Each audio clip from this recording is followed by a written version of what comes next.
from the last week. This call is now being recorded.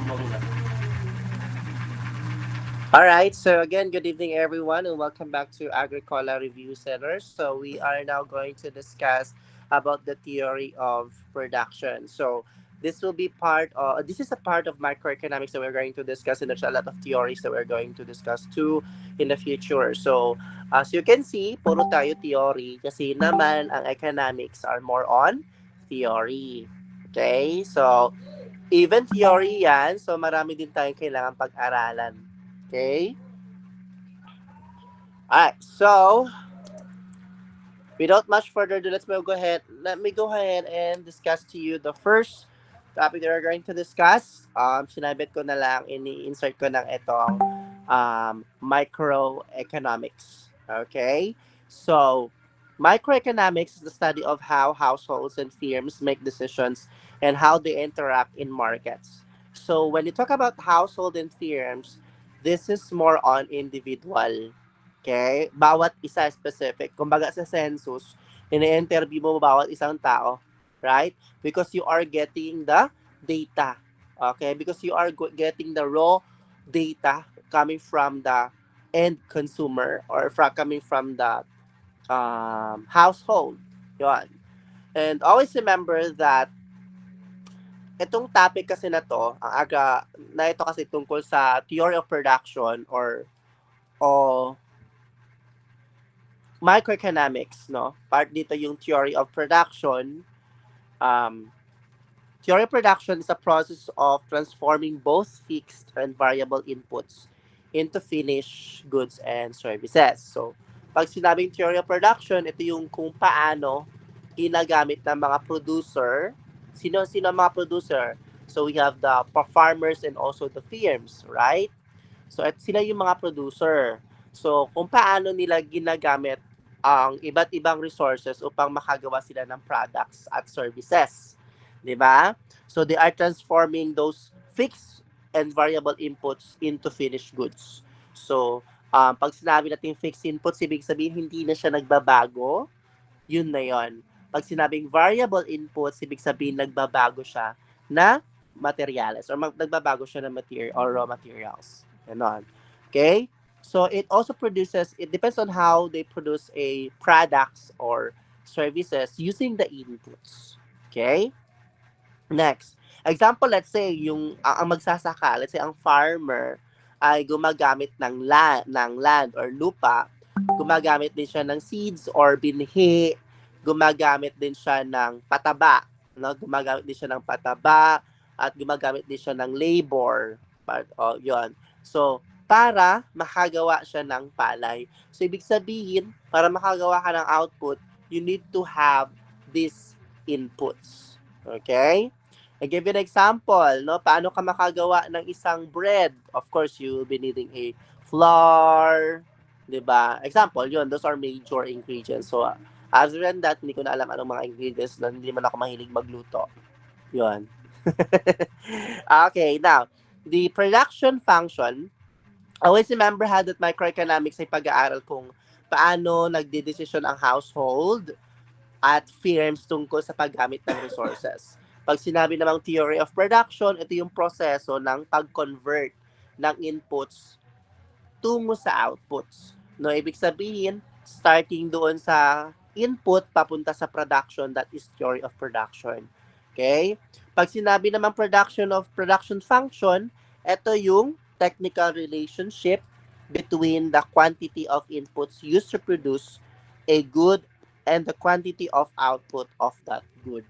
So that is production function. So pag sinabi mong production function, it's a relationship or relasyon kung gaano kadami. Kasi pag sinabi mong quantity, gaano siya kadami. Oo. Kung gaano kadami ng inputs ang nagagamit mo, kung ganon din kadami ang output na napoproduce mo. Yun ang ibig sabihin ng production function. Dito malalaman, pag technical ang pag-uusapan, that's production function. Pero pag tinawag yung process, that is theory of production. Okay? Ganito yan, guys. Example, let's say, kung mag-a-add ka ng labor or kung mag-a-add ka ba ng tao, mag-a-add din ba ang output na napoproduce mo? or mas less yung output mo, di ba? That is why there are some company na they are hiring, no? Meron silang mga hiring na pakyawan, meron silang mga hiring na pakyawan or regular, meron naman yung mga OJT, ganon. So, at saka ang company, hindi sila basta-basta nag-hire or nagpo-post ng hiring because they are trying to balance, no? They are balancing the theory of production, of course, the production itself, the production function. Kasi gusto nila malaman na if we're going to, let's say, hire ka na maraming tao, yes, mababayaran mo naman yung labor nila. However, yung salary nila, however, may mababalik pa ba sa yung profit? Oo, ganon yung iniisip nila. Siyempre, pag negosyante ka, yung iisipin mo ba profit, ha? Yung iisipin mo pera. Oo. Example, let's say, kung magdagdag ka ng fertilizer, let's say kung magdadagdag ka ng fertilizer isang tanim, tataas ba ang ani? Marami ka bang maaani? So, dito pa lang nasusukat or name-measure name-measure yung production function. 'Di ba? Kahit sa pagtanim natin, hindi tayo basta-basta naglalagay ng pesticides, hindi tayo basta-basta naglalagay ng fertilizer. We wanna make sure na if we add fertilizer, maganda yung magiging bunga. I interviewed one of our farmers sa isang association. Tinanong ko siya how many times they apply fertilizer. Sabi niya pa, ano sir, meron di ba 3 beses, no? Mais kasi 'yon. Mais, 3 beses daw ina-applyan nila. Pag-apat na ang leaves nag-a-apply sila. So those are basal hindi siya hindi siya pa basal. Top 'yon, top na nilalagay siya sa top basa So pag 4 na daw ang leaves, nag-a-apply sila ng nag-a-apply silang fertilizer kasi dalawang complete, dalawang urea. Yung isa naman ginagamit niya dalawang complete, isang urea. So, yung iba ang ginagawa nila sa first application pa lang, marami na silang nilalagay. So, yung parang tatlong beses lang sila. Mga 3 beses lang sila nag-a-apply. So, pagkalaki na daw na parang kahit na ng waist mo, nag-a-apply na naman sila ulit. Pangalawang beses na yon. Tapos kahit mo na yung mais, nag-a-apply na naman sila ulit. So, dalawang klase yung ina-apply nila na fertilizer. So, we have yung urea tsaka yung complete. So, yung farmer na kasi may alam nun kung paano nila gagawin or paano nila ina-apply kasi sila kasi ang may alam sa lupa nila. Ayun. So, sometimes, yun, alam nila sabi nila, sir, pag 4 na beses ang ina-apply namin, sir, maganda yung bunga. Mataba daw yung pruta, ganon, sinasabi nila eh. So, actually, in my own observation also, I found out na hindi lang siya nakadepend sa fertilizer. Sometimes nakadepend din pala siya sa seeds na gagamitin. Oo. Kasi, habang syempre nag-interview ako sa kanila, I realized na there are a lot of failures ba na nangyari. Meron kasi mga lupa, hindi ibig sabihin na lupa na nakita mo lang clay loam, okay ng pagtamnan ng mais, ganon. Hindi ganon. There are some places na tumutubo like yung mga yellow corn na ASEAN, yellow corn na mga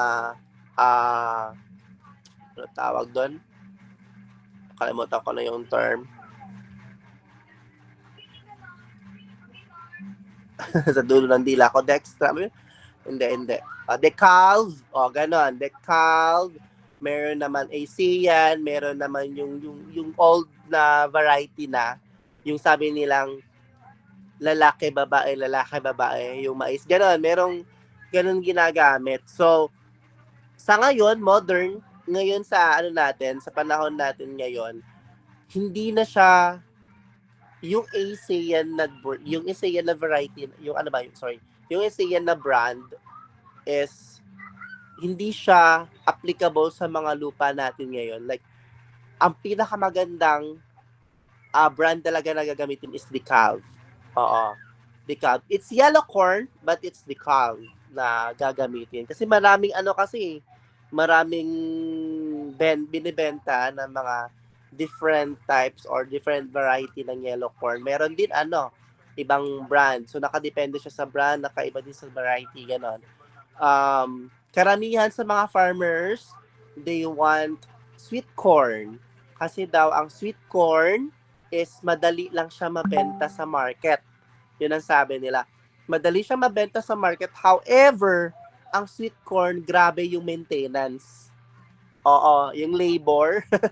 Kasi madali lang. Kasi you cannot apply you cannot apply pesticides on the sweet corn. Madali kasi siyang uuri. Yung uudin ba? Yung mag-uud. Madali lang siyang mauud. Yun. So, kailangan mini-maintain, tinitignan talaga every day. Sine-check talaga ng farmer every day. So, maganda lang yun pag yung kaya talagang yung mag-extend ng labor. So, yun. Ang napansin ko, when it comes to production, no? When it comes to production, kasi here, sa side namin, sa unit namin, of course, we are in marketing, we are in MAED, we wanna make sure na yung production hindi maglo-loss. Kasi pag nag-loss yung production, maglo-loss yung market namin. Ganun yung nangyayari. So, and how they can apply those learnings na train sila or tinuro ng mga technical namin. Yon. So, again, always remember pag theory of production and production functions talk about the relationship, technical relationship, and also the process. It's balancing the inputs and also the outputs. Okay? Next, you have the firm. Pag sinabing firm, it's concerned with the employment of resources in the production of goods or services. Pag sinabing firm, negosyo yan. Negosyo or organization na gumagawa siya ng produkto. Let's say like a company. Alam nyo ba, every time na may nababasa akong business case, pag may nakita akong firm, iniisip ko na agad yan company. Oo. Pag nakikita rin akong company, iniisip ko yan firm. Kasi ang firm, it is a negosyo or organizations na gumagawa ng produkto. The same definition with the company. Okay, example, yung mga rice mill company at iba pang kumpanya na naggumagawa ng production. Okay? Enterprise is a single production activity, like two different enterprise in one production activity. Ano ibig sabihin ng enterprise? It's a particular na production activity. Example, let's say, isang farm. Sa isang farm, meron siyang dalawang enterprise. Meron siyang rice enterprise, meron siyang corn enterprise. Example, I'll give you an example. Robinson. Universal Robinson, yung UR. Yung kinakain natin ng mga uwishi, yung mga snacks. Di ba meron din makikita ninyo sa iba, like sa mga shampoo ata yun eh. Sa shampoo, sa sabon, may Universal Robinson. UR. Sa iba-ibang snacks, makikita kayo sa likod nun, may UR.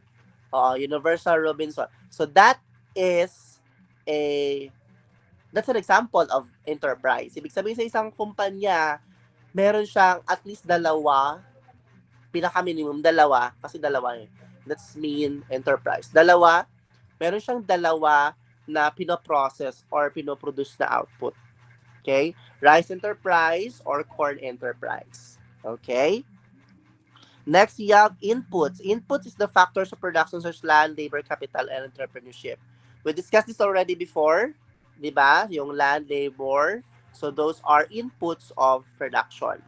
Okay? Or inputs or the factors of production. So these are the factors of production, the inputs. Sa board exam, tatanungin kayo niyan. Land, labor, capital, entrepreneurship is also known as. Ang tamang sagot doon is input. Always remember that. Okay? Input, land, labor, capital, entrepreneurship. Pag factors of production, parehas lang. Land, labor, capital, entrepreneurship. The same lang yon. Okay? Now, let's talk about the two types of inputs. So, we have fixed and also the variable. Pag sinabing fixed, this is the rate does not change as the output level changes. Example, yung land. Pag sinabi mong fixed, hindi agad nagbabago kahit tumataas ang output. Tulad ng lupa, building, example yan ng fixed inputs. Pag sinabi namang variable input from the word itself, variable, vary, ibig sabihin nag-change. Pwedeng dagdagan or pwede siyang bawasan. Okay? So, the rate changes as the output level changes. Example, labor, fertilizer, etc. Those are variable inputs na pwedeng dagdagan or pwedeng bawasan. Example, labor, yon, fertilizer, seeds, those are example of variable inputs. Okay? Outputs, ano naman ang outputs? Is the goods and services produced by using inputs. So, may mga produktong nalilikha out of inputs. 'Di ba? Gamit yung inputs natin, land, labor, capital, entrepreneurship, nakakalikha tayo ng produkto. So that is what we call outputs. Example, yung palay, mais, gulay, bata. Oh, bata is output. And then, bata. Bata is output. Ayun, so. So what are those inputs of production? Si mama, si papa, yun. Output is bata. Oh, yun. Example yun. At least you know already about this. Na at least hindi na kayo malilito. Okay, so parang mga manhid to mga ano ko, kausap ko. Oo, estudyante ko parang mga manhid din. Okay, so we have market forces of supply and demand. So the market forces of supply and demand, when we talk about market, pag-usapan natin market, this is a group of buyers and sellers of a particular product. Ibig sabihin, lugar kung saan nagtatagpo ang buyers at sellers. I'll give you an example, guys. Palengke ng gulay. Sa yung pagbebenta ng gulay, sometimes hindi na natin siya nakikita sa palengke. Minsan nasa street natin nakikita, sa daanan, pagbebenta ng gulay, minsan nilalako. That is what we call market. As long as there is a, what do you call this? There is a meeting of minds between buyers and sellers, that means market. Hindi po sinasabi na, let's say, sa isang situation, scenario, nakalagay doon na si Juan ay nagbenta ng gulay kay Maria doon sa kanilang bahay. Can we consider it as a market? Yes. Why? Because there is a buyer and there's also be a seller. Kahit saan po siyang location, as long as there is a meeting of minds between buyers and sellers, that is what we call market. Okay? Sa board exam, merong ganyang tanong, ang sagot doon ay market. As long as there is a meeting of minds between buyers at sellers, automatically that is market. Hindi pwedeng, sir, hindi man pwedeng market yun kasi wala naman sila sa market. Uy, hindi pwedeng ganun de. Oo. Wala naman daw sila sa shop. Wala naman daw sila sa mall para sabing market. No. Pag sinabing market, both are happening with buyers, with the characters, of course, with the buyers and with the sellers. Regardless of the settings, ibahin ko na yung definition, ibahin ko na yung term na, definition, pero andun pa rin yung thought. Regardless of the settings, as long as character is present, the buyers and the sellers, it is called market. Okay? Next, competitive market is one with many buyers and sellers. Each has a negligible effect on price. So, when you talk about competitive market, ibig sabihin maraming buyers, maraming sellers, kaya walang nakokontrol ng presyo, nakakakontrol ng presyo. Example, let's say, kung maraming nagtitinda ng kamatis, hindi pwedeng basta-basta magpresyo ng sobrang taas at sobrang baba ang isang seller. Kasi nasa isang linya sila na ang kasama niya ay puro din nagtitinda ng kamatis. Example, syempre, yung palengke, right? Yung palengke, may mga gulay doon, nagbebenta, right? So, kung mapapansin nyo, pare-parehas lang naman yan sila ng presyo. Magkaiba lang ang mukha ng gulay. Oo, siguro kasi hanap natin yung fresh, right? Hindi yung dry, hindi yung bahaw, syempre. So, we want to make sure na fresh yung nakukuha natin. So, always remember that na no, sa competitive market no meron talagang maraming buyers at saka maraming sellers na present dito. Okay? So in a perfectly competitive market, all goods exactly the same. Oh, lahat ng good. Pag sinabing perfectly competitive market, ibig sabihin nagkakaroon tayo ng, pag sinabing all goods exactly the same, nagkakaroon tayo ng tinatawag na homogeneous. Pag sinabi mong homogeneous products, ibig sabihin magkaparehas lahat ng produkto tulad doon sa market, parehas na may mga petchay, parehas na may mga cucumber, radish, kamatis, onion, garlic, parehas silang may bentang ganon. That's what we call homogeneous products. Magkakapareho ang produkto. Okay? Example, let's say si kamatis, si seller A nagbenta ng kamatis, si seller B nagbenta din ng kamatis. That's what we call homogeneous products. Okay? Buyers and sellers so numerous that no one can affect market price. Each is a price taker. So again, many buyers and sellers. Ibig sabihin, napakaraming participants sa market. Pag ganito, no? So pag ganito, nagkakaroon tayo ng tinatawag na price takers. And always remember, pag price takers, ibig sabihin, tinatanggap lamang nila ang market price. So let's say kahit sinabi natin na let's say si seller A, nakuha niya yung supply na yon galing doon sa farmers na 500 pesos lang. Eh, si seller B, nakuha niya 600 pesos galing sa farmer. So, regardless of how much the seller cost, pag ibenta niya sa competitive market, pag ibenta niya sa perfectly competitive market, the same lang sila ng price. So, sino ang nalugi? Si seller B. Because seller B, what? Has the higher cost compared seller A. Diba? So that's why it's called perfectly competitive market. So always assume a markets that are perfectly competitive. Why I say so? Because sa board exam, there are some scenarios na ibibigay sa inyo tapos wala siyang nakalagay na example na theory. So, pag ganun yung mga example sa board exam, kailangan mag-assume kayo ng perfectly competitive market. Assume kayo na nasa market kayo. Pag sinabing for perfectly competitive, homogeneous ang products. Okay? Pag hindi din siya nakasaad sa scenario na homogeneous product siya, pag sinabing heterogeneous products, ibig sabihin unique product yon. So, mas mabilis mabenta yon. Oo. And they are not price takers as well. Yon. Okay. Price. Ano ibig sabihin ng price? Kasi sa board exam, lumalabas ito. Always naman ito lumalabas every year. Okay? The amount paid for a certain quantity and quality of goods or services. So, halagang binabayad para sa produkto o serbisyo. This is the value that we pay for the products and the services that we avail. Okay? Do you understand? So, that is perfect competition. Okay? So, we are not yet doon sa mga oligopoly, monopoly, wala pa tayo doon, ha? We are not yet there. Soon we will be there. Okay? So, dito muna tayo mag-focus. Okay?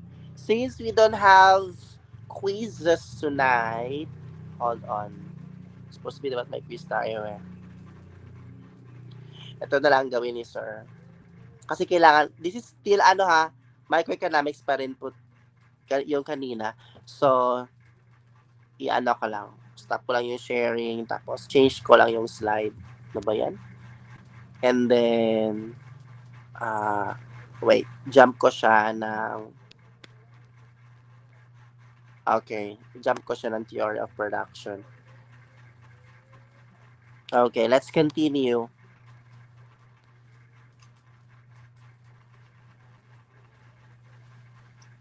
Okay, so let's continue. So, let's talk about theory of production.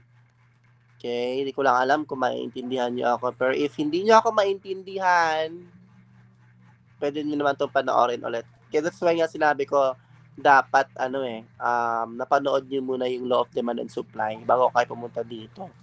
Oo. Okay. So, law of diminishing returns, sabi dito, as the use of input increases with other inputs fixed, a point will eventually be reached at which the resulting additions to output decreases. Ano ibig sabihin yan? Ano ibig sabihin? Habang nadadagdagan ang isang input, nagdadagdag ka ng isang input at fix ang iba, ibig sabihin nun, darating ang punto, darating sa point na lumiliit ang dagdag na output. Ano ibig sabihin nun? Okay. I'll give an example in a 5 hectare farm. Let's say, meron kang labor. Okay? Ito yung output mo. Sa isang labor, ang kaya ma-produce na output is 100. Okay? Sa dalawang labor, ang output mo is 220. Sa tatlong labor, ang nadagdagan is 330. Sa apat na labor, ang nadagdagan is 420. Sa 5 labor, 470. So, lumiit na siya. From 330 to 420. So, ilan yung gap nila? Magkano yung gap? Malaki. Right? So, pagdating dito sa 4 and 5, kung makikita ninyo, bumababa ang gap. Naging 50 na lang ang gap. Right? Naging 50 na lang yung gap nila. So, pagdating mo sa 6 na labor, naging 490 na lang output. So, mas bumaba ang gap. Naging 20 na lang ang gap. No? So, ibig sabihin, every time pala nagdadagdag tayo ng labor, bumababa ang output. So, ibig sabihin, sir, paano pag nagdagdag ako ng 10? Paano pag naging 10 ang labor ko? May possible na magdi-decrease. Bumaba ka. Possible na bumalik ka sa 420 or possible na babalik ka sa 330. Bakit? Ha? Kaya nga dapat malaman mo yung maximum. Ibig sabihin, yung yung optimal ba? Yung optimal production mo, dapat alam mo. Okay? Kasi pag alam mo kasi yung optimal production mo, hindi kayo dagdag ng tao. Diba? So, yun ang magandang tignan sa law of diminishing returns. Example, let's say ganito. Uminom ka ng milk tea. Oo. Nung Monday, uminom ka ng milk tea, isang milk tea ang ininom mo. Hindi pala. Let's say, isa pa lang pala ang ininom mo. Tapos pagka Tuesday, kasi nasarapan ka, 2 milk tea ang naubos mo sa isang araw. Pagka Wednesday, nasarapan ka, naging 3 milk tea ang naubos mo sa isang araw. So, morning, afternoon, and evening, nagmi-milk tea ka. Pagdating mo ng Thursday, dahil sawang-sawa ka na sa milk tea nila, bumaba ka. Naging 2. Hanggang pagdating mo ng Friday, naging 1 ulit. So, habang tumatagal, you know what? The taste and preference ng isang tao ay nagsasawa. Diba? So, ibig sabihin yung satisfaction is already reached.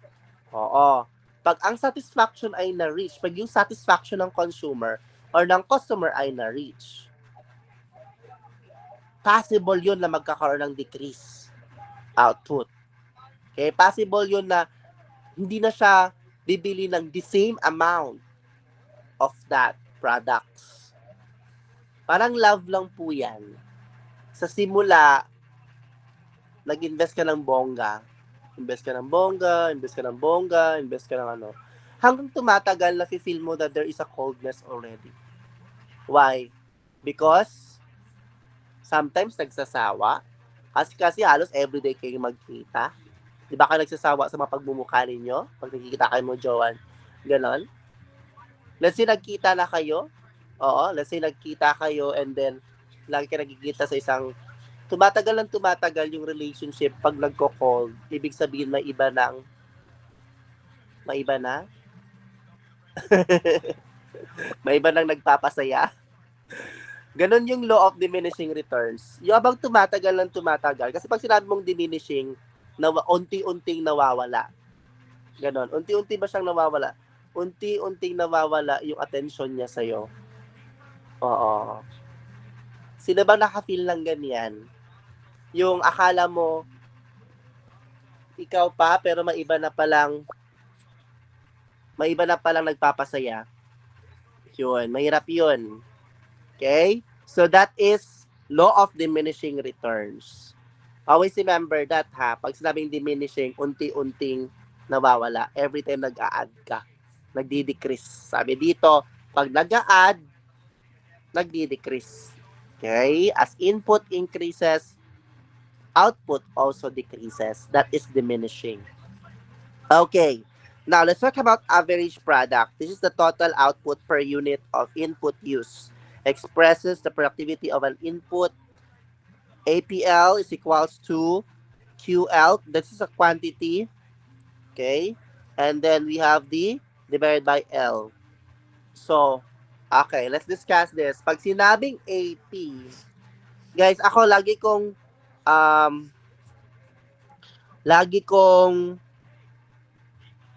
nilalagay sa utak ko pag sinabing average, makikita ko itong word na per. Pag per yan, automatic sa utak ko, average yan. Oo, basta per, average yan. Oo. Kasi sa board exam, may mga question naman mga per. Tapos mayroon doon sa options ng mga average. Average ang sagot doon. Okay? Meron din yan. Ito yung mga ito yung mga link word or mga root, yung mga masaya ka na pag makita mo tong per. Pag makita mo rin yung word na additional, basta add something, that is marginal. Yan yung mga root, yun yung mga word na tinatandaan ko lagi. Yan. Pag per, average yan. Yan. Okay? So, yan yung lagi ninyong tandaan, ha? Kasi sa board exam, para hindi kayo malito. Okay? Pag sinabing average product, ito yung total output per unit of input use. Malalaman natin dito kung mas marami bang napoproduce na output compare sa input or mas marami tayong input compare sa output. Okay? There are stages of production. So this one ay lumabas din sa board exam. Stages of production. So let's start with stage 1. Sabi sa stage 1, all products curves are increasing. Average product reach maximum point. MP begins to decrease. So marginal product begins to decrease. Okay, now, sa stage 1, sabi niya, si average product daw is increasing. While marginal product is also positive. Positive siya, pero nag-start na siya, begins to decrease. Hinay-hinay na siyang bumababa. So pag ganito, ibig sabihin, kulang pa ang workers. Okay? Kulang pa ang workers. So this one, meaning kulang pa ang workers. So kailangan mong dagdagan. So hindi pa siya efficient, no? Hindi pa or inefficient pa talaga siya. Hindi pa efficient or inefficient pa siya. Kailangan magdagdag ka ng workers pag ganito. Okay? Sa stage 2 naman ng production, AP begins to decrease. So bumababa na. Decreasing na si AP. Quantity still increasing begins to trade off. MP continue to decrease and MP is 0. So, ano ibig sabihin yan sa stage 2? Si AP, okay, dito ko nang lagay. So, we have si average product, si AP is decreasing. Si MP naman is positive but decreasing. Okay. Positive but decreasing. Ito si ito si MP. So dito, sa first stage pa lang, si AP ay increasing, si MP naman ay positive. Dito sa stage 2, si AP ay decreasing, si MP naman ay positive, pero decreasing. So this one is the most efficient stage. Oo, sa stage 2, efficient siya. Most efficient. Bakit siya most efficient? Kasi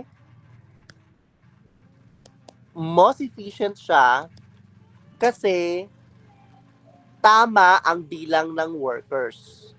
Hindi mo kailangan dagdagan, hindi mo kailangan bawasan. Ibig sabihin, tama ang bilang ng workers. Okay? Sa stage 2 naman, sa stage 3 naman, MP is 0 and turns negative. All products are decreasing. Quantity begins to decrease even though an input is being increases. Ano ibig sabihin ng stage 3? The MP or the marginal product is negative.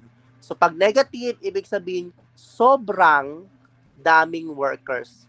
Kaya nagsiksikan. Kaya nag-negative ang marginal product mo. Kasi sobrang dami ng workers. So kailangan mo mag-lay off ng workers pag ganun.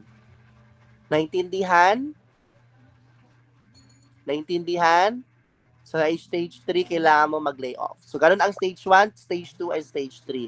Pag hindi pa rin maintindihan, you go back to these recordings. Okay? Next, let's talk about length of run. Alam nyo na to eh. Length of run, pag sinabing long run, all inputs can be treated as variable. Management must evaluate investment. Pag sinabing long run, lahat ng inputs ay variable. Always remember that. All inputs are variable.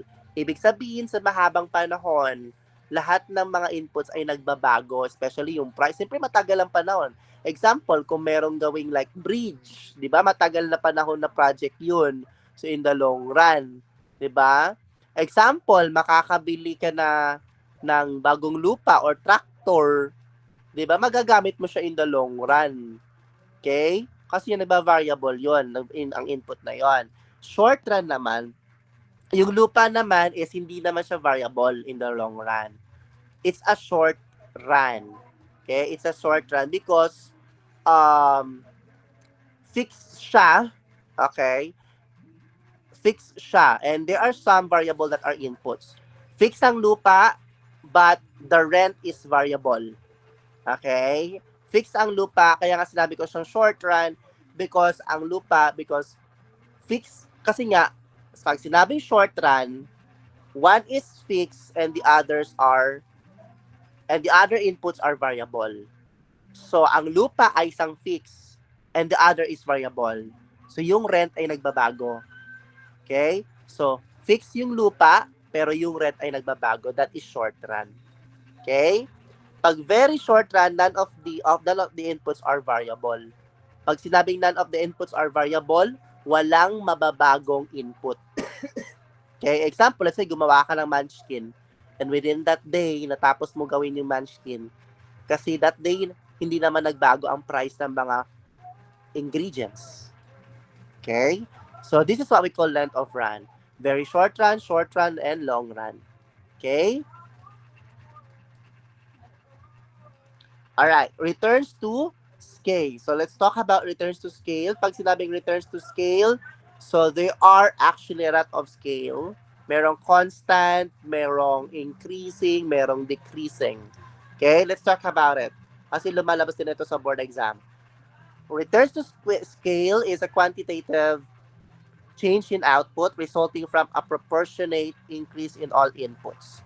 Constant returns to scale is all inputs that are increased. Given proportion, output increases. Same proportion, large firms are equally efficient, expected to happily coexist. Pag sinabing return to scale, constant return to scale, ang input natin dito ay increase 100%. Ang output is also increase 100%. Example, let's say, may 10 hectares ka. That is equivalent to 100 sacks na ma-harvest mo. So sa 20 hectares, 200 sacks. So that means constant returns to scale. 100% input, 100% output increase. Okay? Next naman, increasing returns to scale. All inputs are increased given proportion. Output increases greater proportion. Larger firms could produce more output than smaller firms. Smaller firms drives out. Ano ibig sabihin ng increasing? Okay. Pag sinabing increasing returns to scale, ang input natin is increasing 100%. Sabi dito, output increases greater proportion. Ibig sabihin, greater pa ng input. So, ang output nating magiging increasing siya 150%. Kasi greater the proportion eh. Proportion ng alin? Ng input. So, kaya siya, ang input is increasing 100% and output is also increasing 150%. So, nagiging mahirap i-manage ang sobrang laking operation pag ganito. Pag increasing returns to scale pala, mas efficient ang malaking farm.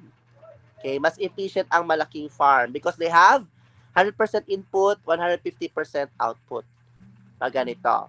Pag decreasing naman, returns to scale, all inputs are increased given proportion, output increases, lesser proportion. Ano ibig sabihin nito? Ito na yung mahirap i-manage.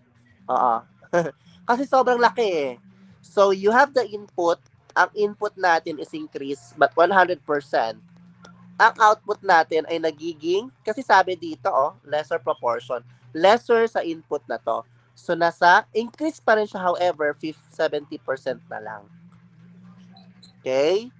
Yun ang nangyayari. Kaya mahirap i-manage ang sobrang laking operation. Imagine mo yung operation mo is 100% but yung output mo is only 70%. That is already decreasing returns to scale. Naintindihan yung pinagkaiba ng constant, increasing, at saka decreasing? Ginawa ko ng ganito para sure na maintindihan ninyo. Kasi sa definition itself, you cannot understand it. If I'm going to make it like this, you will understand it. Naintindihan ninyo? Mas maintindihan pag ganito, right? Compare sa description. Okay, very good. Para mas madaling maintindihan. Okay? Now, let's talk about profit maximization and shutdown rule. Okay, this is a profit maximization and shutdown rule, which is one of the very important topic also during the board examination. Lumalabas to siya. Always remember, guys, that profit is equals to TR minus TC. So that is total revenue minus total cost. Ito talaga yung formula niya sa profit. Formula niya, profit is equals to total revenue minus total cost. Let's say, if you have a total revenue of, ang total revenue mo is 200,000 and you have also total cost of 150,000, so meaning you have a profit left of 50,000. Okay? So this is profit. Okay? Total revenue is amount received from the sale. Galing sa benta, that's the total revenue. Total cost is the value of the inputs a firm uses in production. Ano-ano ba yung mga ginamit mong expenses? These are the total expenses. But they are two types of the total cost. So we have explicit and implicit cost. Okay?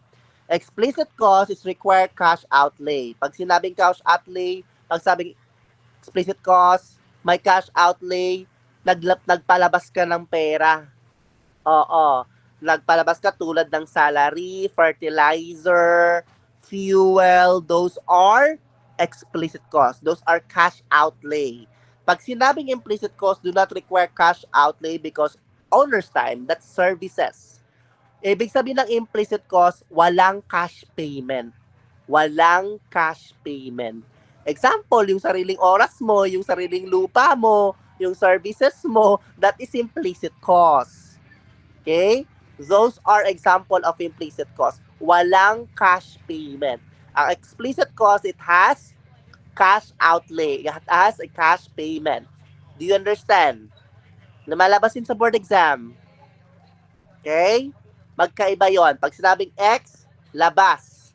Pag sinabing impli, wala. Pag X, wag mo nang isipin. Wala na yon. Sinira na nga buhay mo eh. 'Di ba? Nung una, minahal mo, tapos sisirain ka. Oo. 'Di ba? Wag na yon. Wag na natin ulit-ulitin si X. Tama na. Nasaktan na tayo doon eh. Okay. Types of profit. Okay, there are also types of profit. We have accounting profit and economic profit.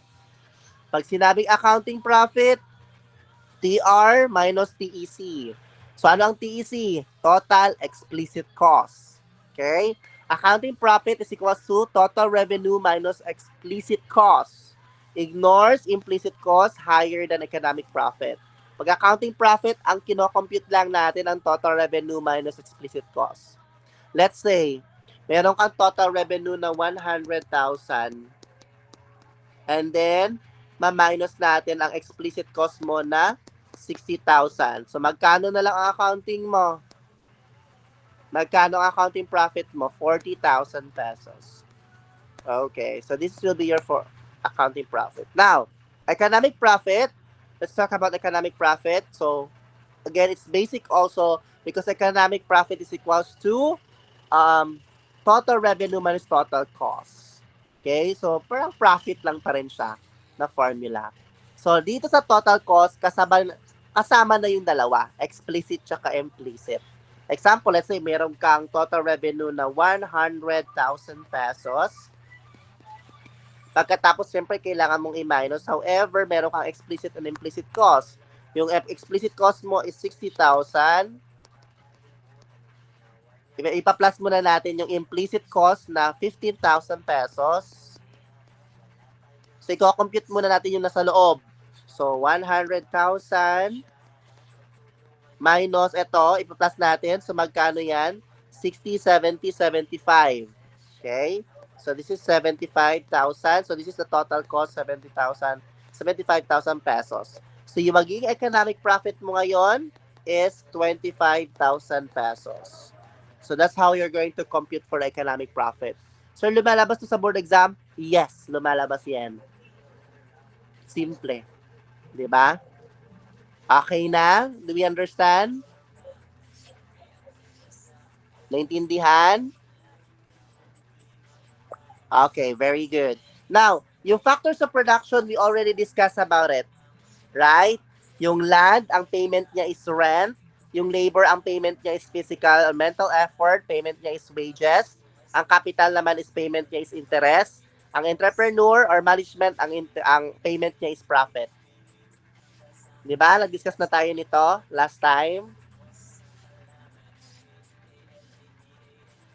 Nagkaroon pa nga tayo ng senaryo. Tapos sagot kayo ng sagot. Tapos mali palang sagot. Okay. Hindi pa nga tapos ang senaryo, sumasagot na eh. No? Okay. So, alright. So, that will be our class for tonight. Hanggang dun lang tayo ngayon.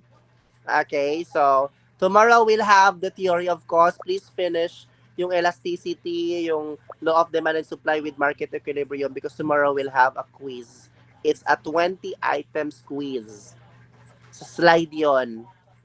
Okay? So, I know that I still have utang yung erratum. I'll be providing the erratum right after the class. It's item number 10 to 16, I think. Okay? Alright, so should you have other question or wala na, we can already end up our class. Wala na? Wala na ba kayong tanong? Okay, so since wala na kayong tanong, ang tanong kailan mabibigay ni Sir ang slide?